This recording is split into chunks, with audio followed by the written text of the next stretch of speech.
Fala pessoal, beleza? Bom, sejam bem-vindos aí, mais um vídeo. Deixe seu like, né? Se inscreve aí no canal para continuar ajudando o nosso conteúdo a crescer. E fica até o final, né? Para vocês assistirem essa aula, porque vai ser baseado em uma dúvida que eu vi nos comentários e eu achei relevante. Eu estou começando, pessoal, a trazer agora vídeos, né, baseados nas dúvidas que eu estou pegando aí nos comentários, né? Então, se eu vejo que é algo relevante, vira tema de vídeo, tá? E se vira tema de vídeo, né, eu sempre tento aplicar essa dúvida, né, com a prática aqui, mostrar, às vezes, exemplos práticos, operações, né, em cima disso, tá? Se você tem interesse também em se tornar meu aluno, né, aprender comigo, tem aí o link na descrição também, tá? Então, só você clicar, você vai ter acesso a todas as informações e também já aproveita e me segue, né? Bem rapidinho, você fica aí me acompanhando também nas redes sociais. Bom, recebi uma dúvida, né? Uma pessoa, não vou lembrar agora o nome, aí nos comentários. Eu tinha postado um vídeo e ela perguntou, né, num determinado cenário que ela tinha visto, né, um padrão de candle sendo formado e ela viu o mercado fazendo um forte movimento, né, e aí ela perguntou, né, se não dava para ter considerado ou por que eu não considerei. E aí eu decidi eu decidi gravar esse vídeo para poder explicar, né, por que que nós não devemos utilizar padrões de candles, né, de forma isolada, principalmente no day trade. Primeira coisa, né, pessoal? Uma coisa é o mercado abrir aqui, tá? E ele ir se movimentando, tá? Candle após candle, aí daqui a pouco ele faz isso, tá? Até então é isso aqui.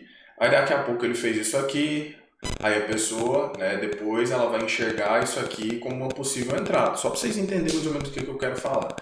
Aí depois o mercado vem, faz isso aqui, começa a fazer isso, aí ele vem, faz isso aqui de novo, aí ele começa a mostrar isso aqui, aí depois o mercado faz isso. Aí a pessoa de novo vê isso aqui também como uma possível entrada. Por quê? Porque o nosso cérebro ele tende a fazer isso, né, quando nós vemos os movimentos maiores, né? Pô, mas pior que deixou um padrão, né? Por que que eu não vi isso e tal?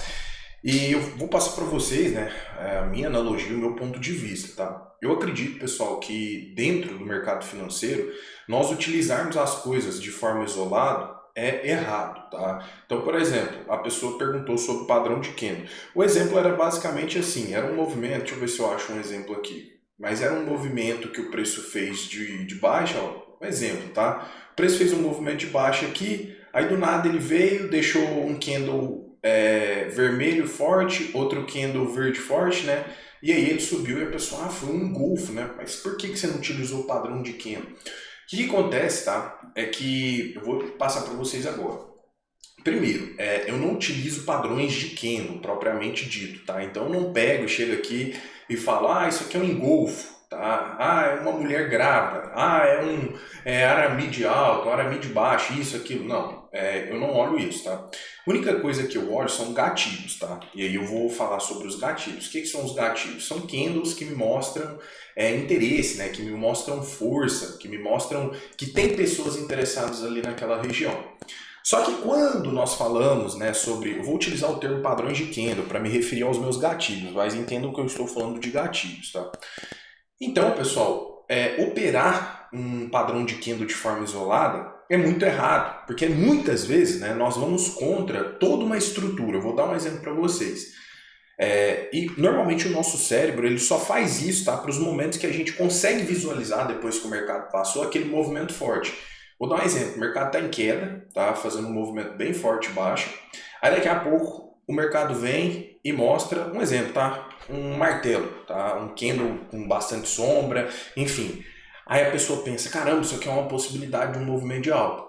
E aí o que muitas vezes o preço faz? O mercado faz o que ele vinha fazendo aqui, ele corrige, tá?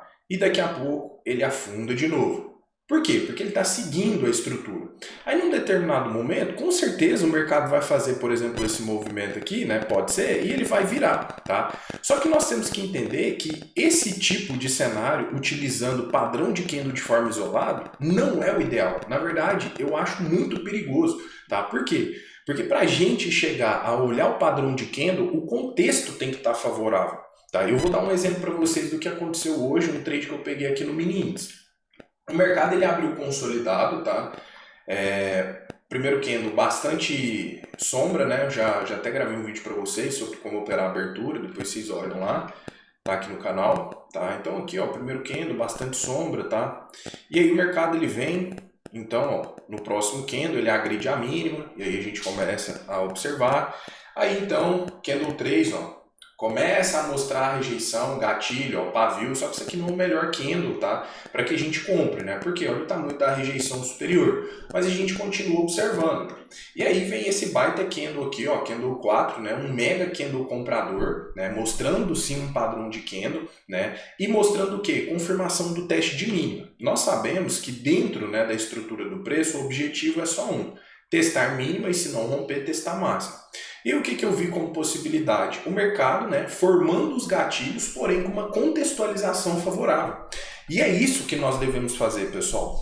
Eu acho, tá? Esse é o meu ponto de vista. Eu acho muito simplista a gente olhar só para os padrões de candle. Por quê? Porque muitas vezes eles falham, principalmente numa tendência. Porque você tem que ter o contexto. Vamos lá, vamos pegar um exemplo aqui. Por exemplo, o mercado começa a cair, começa a mostrar força, sombra inferior, aí daqui a pouco vem, ó, deixa eu voltar aqui, aí daqui a pouco vem, pô, engolfou, caramba, um engolfo, o mercado vai subir.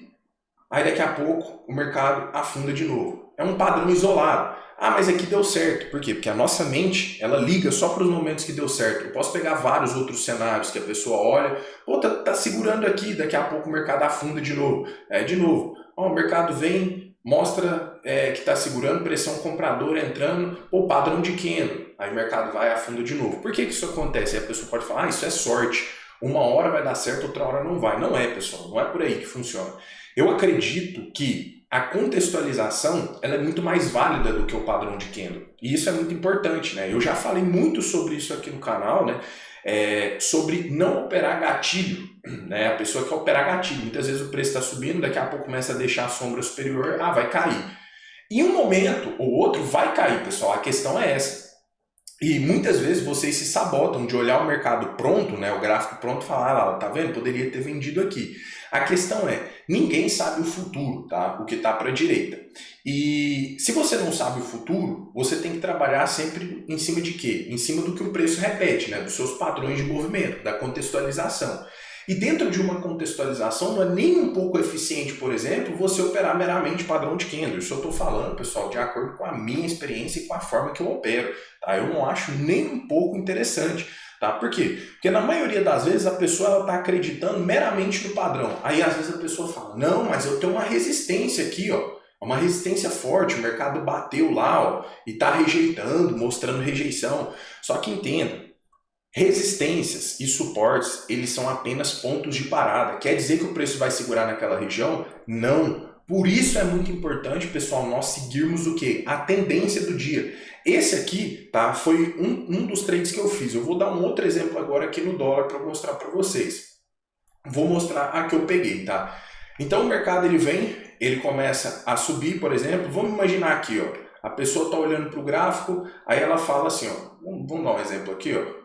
Ó, o mercado bateu, imagina que você tem uma resistência. Você está vendo que a tendência está de alta aqui. Ó. Aí a pessoa fala, não, mas aqui eu tenho uma resistência fortíssima do gráfico diário. Nossa, olha a rejeição, olha os padrões de candle que está formando. Caramba, outra rejeição, o mercado vai derreter. Aí daqui a pouco o mercado rompe. Aí a pessoa, não, é porque dessa vez não deu certo. Aí uma hora ou outra, igual eu estou falando para vocês, vai dar certo, pessoal, né? Uma hora vai dar certo. O problema é o tanto de vezes que vai dar errado. Por quê? Porque nós estamos operando, né, meramente o padrão. Nós não estamos operando o contexto. Olha o trade que eu peguei aqui. Foi seguindo contexto e aguardando o padrão, né? Bom, o mercado ele faz um movimento de alta, aí ele corrige, aí ele rompe o topo. Beleza, mostrando o quê? Tendência de alta. Daí ele corrige de novo. Nós temos uma estrutura aqui, o quê? Ó? Altista? Sim, topos e fundos ascendentes. Qual que é o foco? O foco é fazer o quê? Compras, né? Priorizar a compra. E aí eu vejo o mercado retestando uma região importante, né? A região do topo prévio. Aí eu vejo também a formação dos padrões de candle, né? Que são os gatilhos que eu utilizo. Aí sim eu tenho o quê? Uma sinergia de informações. É isso que eu quero que vocês entendam. Para mim, tá? Na minha opinião, um bom trade ele é feito pela sinergia de informações, né? Muitas coisas apontando para aquele lado. Então, pô, eu tinha um movimento direcional, eu tinha estrutura altista, eu tinha correção, eu tinha formação de padrões, né, de candle, que são os gatilhos, eu tinha o mercado me mostrando interesse comprador. Aqui eu tinha uma sinergia. Qual que era o meu risco? O meu risco era comprar, o mercado bater no topo prévio e depois devolver, tá? Mas eu entrei com a mão leve, inclusive, eu gravei essa operação, tá lá nos stories do Instagram, se vocês forem lá, vocês vão ver. Eu entrei com a mão levinha, eu entrei com 10 contratos, tá? Fiz uma parcial, saí com mais ou menos 23 pontos, consegui fazer praticamente mais de R$ 1.600, né? Ou seja, sem operar com a mão muito grande, na verdade bem pequena, né? Se a gente for pegar aí, visto o que outras pessoas trabalham, né? Então, assim, essa pergunta em si, né, ela se deu pelo fato de que no dia que eu estava mostrando ali, a pessoa ela pegou um cenário, né? Deixa eu achar de novo aqui para dar um exemplo. Por exemplo, ela pegou um cenário assim, ó, que o mercado ele faz mais ou menos isso aqui, tá? E aí ele derrete, né? Depois a pessoa viu que derreteu, obviamente, né? Porque sinceramente, preço rompendo máximo aqui, tá? Querendo romper máximo. Eu só venderia se o mercado segurasse o topo anterior, se ele começasse a brigar aqui. Só que depois que passa, aí a pessoa fala, pô, mas e aquele padrão de candle ali, ó? Candle 21 engolfando o Candle 20, não dava para ter trabalhado, né? E aí é onde eu falo, né? É um contexto isolado, entende? Mesma coisa, pô, o mercado tá fortíssimo aqui, tendência de alta, aí daqui a pouco a pessoa vê um padrão de candle. Pessoal, padrão de candle, comece a observar o gráfico para vocês verem. Vocês vão ver toda hora, pessoal, padrão de candle. Toda hora vai ter padrão de candle. Não, Arthur, mas aí tem que unir isso com suporte e com resistência. Não, pessoal, não basta unir isso com suporte e resistência. Precisa unir com pontos de parada, que são suporte e resistência, precisa unir com contextualização, né? Entender o que o gráfico está mostrando, aí as coisas começam a fazer sentido. Porque algumas pessoas às vezes pensam, não, gatilho não funciona, ou padrões de candle não funcionam. Por quê? Porque a pessoa ela usa de forma isolada. E aí o meu trade aqui ó, foi utilizando o quê? Além, né, dos gatilhos ali, dos padrões, eu também utilizei o contexto a favor. Eu sempre utilizo, pessoal, eu nunca vou pegar uma operação meramente porque está deixando um padrão, por exemplo. É o que eu sempre falo. Eu perco um movimento de, exemplo aqui do dólar, de 90 pontos, tá? Mas eu não entro se todas as informações não tiverem em sincronia. Sabe por quê? Porque a maioria das pessoas, principalmente que opera day trade, as pessoas elas são inconstantes. A pessoa às vezes bate no peito e fala, eu peguei esse trade aqui, eu peguei 70 pontos, mas depois vai olhar se o resultado dessa pessoa é constante. Na maioria das vezes essa pessoa está negativa ou essa pessoa fechou o ano inteiro atrás negativo, aí um mês ela fecha positivo, no outro negativo, positivo, negativo. Essa pessoa ela fica numa eterna inconstância. Aí às vezes a pessoa, né, quer bater no peito e fala, eu peguei esse trade aí, 90 pontos. Pô, por que a pessoa não, né? Por que o fulano não pegou? Por que o cara não pegou? Tava tão claro, né? Só que aí a gente tem que parar um pouquinho, né, e pensar, pô, se tá tão claro assim, por que a coisa é inconstante? Então pessoal, com a minha experiência no mercado, eu comecei a optar com o passar do tempo, tá? Por segurança, tá? Quanto mais confirmação, melhor. Às vezes eu prefiro sair um dia sem fazer uma operação, mas chegar no final da semana e ver minha semana positiva. Chegar no final do mês, ver o meu mês positivo. Ou fechar o ano e ver que eu consegui fechar o ano positivo. Isso é muito mais importante. Eu estou falando isso porque algumas pessoas, às vezes, né, ficam injuriadas. De, às vezes, por exemplo, é igual eu tô falando, depois que passou é muito fácil, né? Depois que passa, pessoal, é extremamente fácil. Aí a pessoa pensa, por que não vendeu aqui? Era a máxima do dia, ó, dava para ter pego 24 pontos. Aqui a máxima exposição positiva, 38. Assim, depois que passou é muito simples. Agora a questão tem uma segurança, tem um contexto ou é meramente o padrão de candle, por exemplo? E aí eu achei muito válido trazer isso para vocês, né? Por que não utilizar o padrão de candle de forma isolada? E não é só o padrão de candle não, tá, pessoal? Tudo. Você não vai operar só com o texto de forma isolada também. Tudo precisa estar em sinergia. Fazendo isso, eu tenho certeza, né, que a nossa curva de patrimônio ela tende a ser ascendente, tá? Por quê? Porque a gente opera com mais prudência e a gente não opera para operar muito, a gente opera para operar bem. Esse é o lema que eu passo para todos os meus alunos, então pensem nisso também, fechou? É isso, pessoal, vou finalizar aqui, espero que tenha sido claro, tá? Deixem aí nos comentários se você ficou com alguma dúvida, fortalece no like e até a próxima aula, tamo junto!